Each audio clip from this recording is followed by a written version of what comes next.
the US alone, by the year 2100, up to 9 million people will be displaced because their land is underwater. This is The Scoop. Get informed.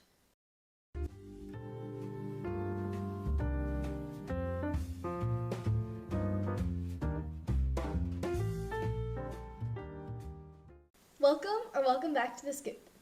I hope you guys are doing great. We have an exciting episode planned for today. So sit back, relax, and enjoy. So today we're going to be exploring what life on Earth will be like in the year 2100 due to climate change, which refers to long-term shifts in temperature and weather patterns. Before we get started, here's a quick disclaimer. None of these things are guaranteed to happen. They're just estimates made by scientists and climate change experts. And without further ado, let's get started. A common counterargument against climate change is that effects will only be seen long after we're gone. Therefore, we don't have to worry. Today we will discuss 2100, which, although hard to believe, is in only 76 years. As long as everything goes to plan, I will be 91 years old, so I will be around to experience the effects of climate change. Yes. I also think it's important to remember that we won't only see these effects starting in 2100. We're already seeing the repercussions of climate change, and we'll only continue to see the worsening effects. Global temperatures have already risen 2 degrees Celsius since the 1800s when fossil fuels were first used. Thankfully, leaders of many nations have come together and promised that the raised temperature will not surpass an additional 1.5 degrees Celsius. As we mentioned before, we're not 100% sure what will happen next, but if things continue as they are and we don't meet our promises, there will be big consequences. Yeah. I think let's start by discussing one of the apparent effects of climate change, and that is the weather. Okay, perfect. In this scenario, by the year 2100, we can expect to see much hotter temperatures. Examples would be summers in Europe exceeding 104 degrees Fahrenheit, and summers in Delhi exceeding 113. That's really hot. And for context, right now in 2024, the high summer temperature in Europe is 89 degrees, and the high summer temperature in Delhi is 102. Hot temperatures are no joke, and they could definitely make it harder to work outdoors and lead to more heat stroke and exhaustion. These rising temperatures affect not only the temperature, but also the water levels due to melting icebergs. Sea levels are expected to rise over a meter by 2100. To help put this in perspective, we will explain a graph that shows the number of people per country living on land expected to be under sea level by 2100. The graph we're looking at shows the world in 5 shades ranging from light gray to dark red. And right over here we'll have a key. Starting with North America, Canada is in light pink, which shows 100,000 to 499,000 people living on land expected to be below sea level by 2100. The US is in medium red, which signifies 1 to 9 million. Wow, I can't imagine that many people losing their homes. That would be devastating. I know 9 million is difficult to grasp or visualize, but 9 million people are almost the entire population of Michigan. So, looking at the state of Michigan, it'd be crazy to imagine so many people being completely wiped off the map. And this would be the amount of people displaced in the US alone. Moving south a little into Central and South America, we have 100,000 to 499,000 people displaced from Central America. In South America, on the other hand, it's mainly 1 to 9 million people range, like in the United States. In East Africa, the numbers range from less than 100,000 to 499,000 and are seen in various colors. In Europe, it seems to be the same, many colors and extensive range. That's interesting because right next door we have Asia, which includes our highest numbers. We see 10 to 50 million people affected in China and India. In Russia, thankfully things are better, with a range of 100,000 to 499,000. Last but not least, we have Australia. They're vibing compared to some of the other regions. Their numbers are 100,000 to 499,000. These numbers are scary. I wonder what solutions we might develop for underwater land, especially in islands and coastal areas. Well, there might have to be like rafts connecting islands so that people can get from one place to another. If enough of the island is left, for example, the Marshall Islands, Tuvalu and Majuro and Funafuti, sorry if I said those wrong, would be uninhabitable due to rising water. That's a good point, but where would these people even go? Well, with so many people displaced, especially in remote areas like that, big city housing would need to be better suited for more people to live in smaller areas. We also haven't considered areas that won't be underwater but are still unsafe for other reasons. That's true. Even more people, likely resettled immigrants from Jakarta, Mumbai, and Lagos, would be forced to abandon their homes as rising tides, extreme storms, flood buildings, and crumble infrastructure. Cities would also have to adapt significantly. One solution would be to add higher seawalls. Some examples of cities that may have to adjust are New York and Shanghai, which would need to have elevated buildings and roadways. Those are busy cities.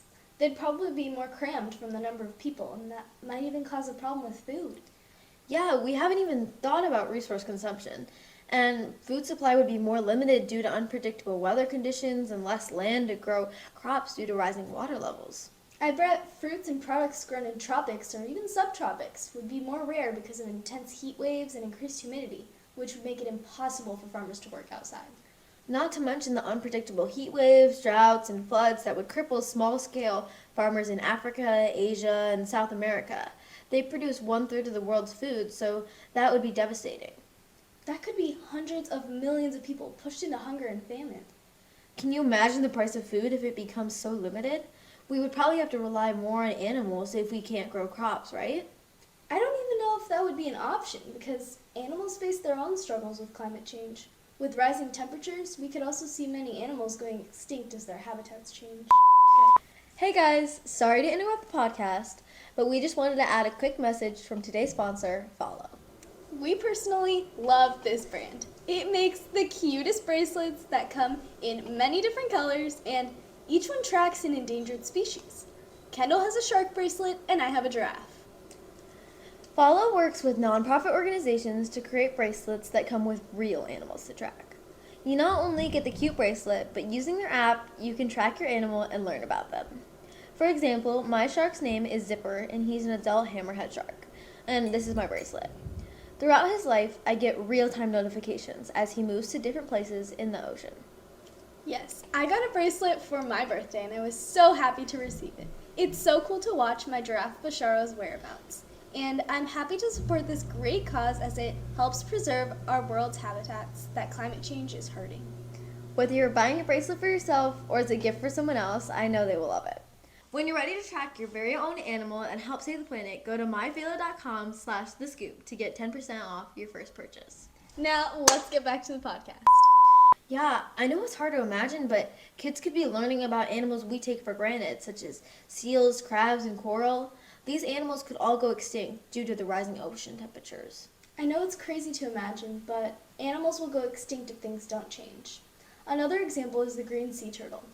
These turtles are experiencing imbalanced sex ratios due to the warmer temperatures during egg incubation in shoreline habitats. 99% of newly hatched green sea turtles are female.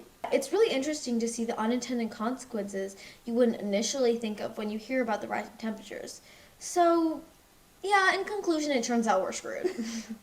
I know it's scary to think about the consequences of climate change, but it's important to remember that we still have time to stop climate change before it gets any worse.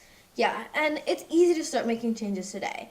Anything from recycling, bike riding, or walking instead of driving significantly impacts climate change. And suppose you're really serious about making a difference. In that case, one of the best things you can do is become vegetarian. Yeah, if you're willing to go that far, I'd encourage it. There's no need to be afraid of climate change. As long as you remember, you can make a difference, and if we all work together, we can solve climate change. And with that, I think this is a great place to finish up today's episode. We really enjoyed chatting with you guys today, and we hope you learned something. We hope you have a great rest of your day. And that is all on this episode of The Scoop. Bye!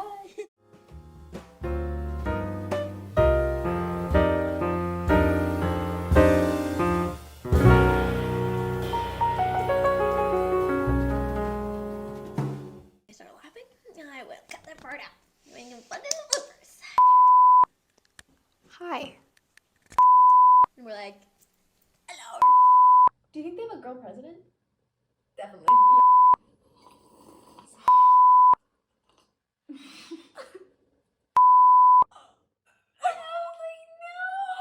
I'm like, let the children go hungry. Save the fishies.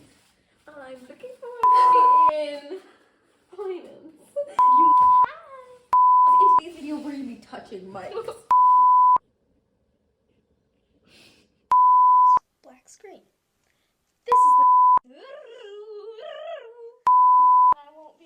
Oh my knee.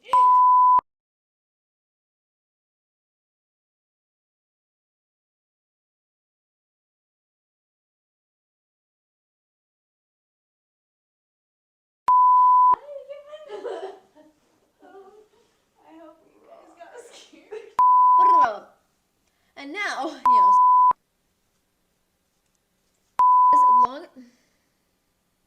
as long as everything goes, is that in the year 2100? Because I just said I've already. I've been bamboozled. Where's my oven? No, I gotta go slow. Nor. What nubbin?